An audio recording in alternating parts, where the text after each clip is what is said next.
क्या इस बार विधानसभा चुनाव में आरजेडी सिर्फ 72 सीटों पर चुनाव लड़ेगी? आखिरकार ये सवाल क्यों बिहार की सियासत में जोर शोर से उठ रहा है, आपको बताएंगे इस वीडियो में। रहिए मेरे साथ। नमस्कार, मैं हूं आपके साथ मनुराज सक्सेना। बिहार चुनाव जैसे जैसे नजदीक आ रहा है, वैसे वैसे इंडिया और एनडीए दोनों ही गठबंधन की एकता की कलाई खुलने लगी है। सीटों को लेकर प्रेशर पॉलिटिक्स दोनों ही गठबंधन में जारी है। आज वीआईपी प्रमुख मुकेश सैनी ने दावा कर दिया है कि अगर केंद्र सरकार निषाद आरक्षण को मान्यता दे देती है तो फिर वो प्रधानमंत्री नरेंद्र मोदी के लिए जान भी दे सकते हैं।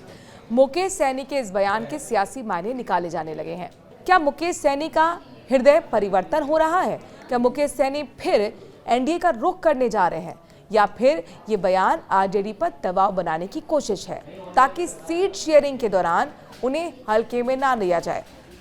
वैसे इससे पहले मुकेश सैनी इंडिया गठबंधन से 60 सीट और डिप्टी सीएम की उम्मीदवारी की मांग कर चुके हैं। उधर आज लेफ्ट ने भी 45 सीटों की डिमांड कर डाली है। कांग्रेस तो पहले से ही 70 से 100 सीट मांग रही है। ऐसे में कांग्रेस अगर 70 सीट पर भी मान जाती है तो आरजेडी के लिए बचती हैं 68 सीट। तो क्या आरजेडी सिर्फ 68 से या 70 तक चुनाव लड़ेगी इन सीटों पर ही? ये लगभग नामुमकिन है। वैसे एनडीए गठबंधन में भी सब कुछ ठीक नजर नहीं आ रहा है। चिराग पासवान शाहबाज से 243 सीटों पर तैयारी का जिक्र कर चुके हैं और उसके तुरंत बाद उपेंद्र कुशवाहा भी सामाजिक समीकरण को ख्याल रखने की सलाह दे चुके हैं। अब जीतन राम मांझी भी चिराग पासवान पर इस चारोही में अपनी रैली में पैसे देकर लोगों को बुलाने की बड़ी बात कह चुके हैं।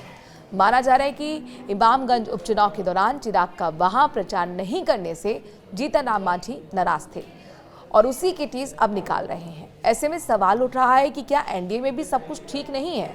क्या एनडीए में भी प्रेशर पॉलिटिक्स जारी है और ये दबाव किस पर भारी पड़ेगा? हम यही समझने की कोशिश इस वीडियो में करेंगे। एक राज्य, 38 जिले और 243 विधानसभा क्षेत्र। बिहार में इस साल फिर से सियासी संग्राम छिड़ने वाला है। मुख्य मुकाबला दो गठबंधन के बीच होना है, एनडीए और महागठबंधन। एनडीए सीट बंटवारे पर सहमति का दावा कर रहा है, पर महागठबंधन खेमे में खटपट नजर आ रही है। सीट बंटवारे के ऐलान से पहले ही मुकेश सैनी ने दावा कर दिया है कि वो 60 सीटों पर चुनाव लड़ने वाले हैं। परेशानी ये है कि महागठबंधन में पहले से ही कई दल अपनी अपनी दावेदारी कर चुके हैं। कांग्रेस पहले से ही साफ कर चुकी है कि वो 70 से कम सीटों पर राजी नहीं है। जेएमएम ने भी 12 सीट पर चुनाव लड़ने की इच्छा जताई है। लेफ्ट की पार्टियां पिछली बार 29 सीट पर लड़ी थी, तो इस बार भी वो इससे कम पर संतोष नहीं करने वाली। यानी 171 सीट पर आरजेडी की सहयोगियों का दावा। तो क्या सबसे बड़ी पार्टी आरजेडी सिर्फ 72 सीट पर ही लड़ेगी?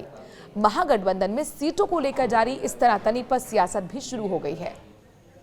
वीआईपी का दावा खासकर कोसी और सीमांचल क्षेत्रों में अपनी पकड़ को लेकर है, लेकिन इतने बड़े हिस्से की मांग महागठबंधन के भीतर समीकरण बिगाड़ सकती है।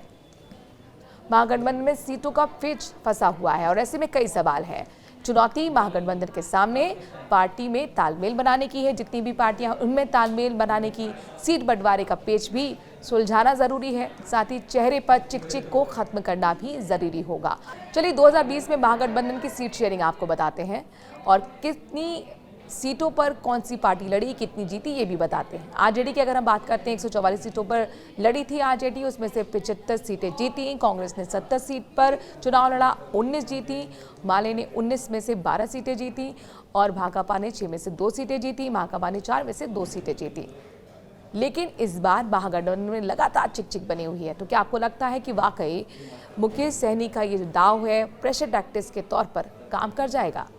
जो 60 सीटें उन्होंने कहा है कि वो चुनाव लड़ने जा रहे हैं, क्या वाकई उन्हें 60 सीटें मिलेंगी? क्या वाकई जो सबसे बड़ी पार्टी है आरजेडी, वो सिर्फ 72 सीटों पर ही चुनाव लड़ेगी? आपकी क्या राय है? कमेंट के जरिए जरूर दें। नमस्कार।